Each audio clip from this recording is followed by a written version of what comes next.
ရှင်လဲကွဲရမှာပဲတေလဲကွဲရမှာပဲจิตအာနန္ဒာ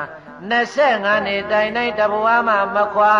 မင်းငါကိုပြုစုလှုပ်ကြွေးခဲ့တာလေမင်းအာယုံပြန်ပြုတော့နောက်ဆုံးတော့ဟေးတရားအားထုတ်ပြီးနေပေါ့အာနန္ဒာမကြာမီပြီမှလဲမင်းဟာယဟန္တာဖြစ်ပါလိမ့်မယ်တဲ့ဘုရားကိုယ်တိုင်မိန့်တော်မူသွားတာအာနန္ဒာဟာလေမြတ်စွာဘုရားပြိဋိဘံစံတော်မူတဲ့အချိန်ထိသောတာပန်ပဲဖြစ်နေသေးတယ်ဘာဖြစ်နေသေးတာလဲ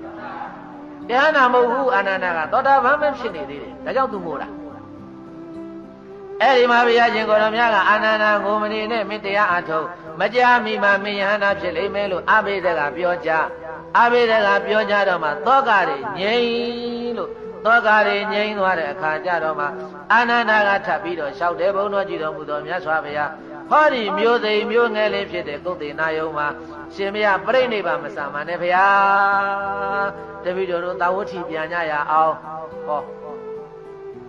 ဒီမျိုးစိမ်မျိုးငယ်လေးမှာရှင်မရပြိဋိဘံမဆာမနဲ့တပည့်တော်တို့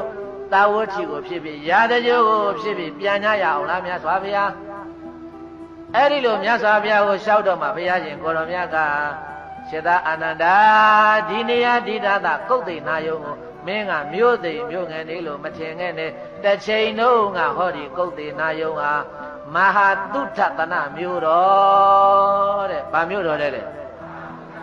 မဟာတုထတနာမျိုးတော်ကြီးဖြစ်ခဲ့ဘူးတဲ့ဟောဒီမဟာတုထတနာမျိုးတော်ကြီးမှာငါကစัจ जा မင်းကြီးဖြစ်ဘူးတဲ့ဘာဖြစ်ဘူးတဲ့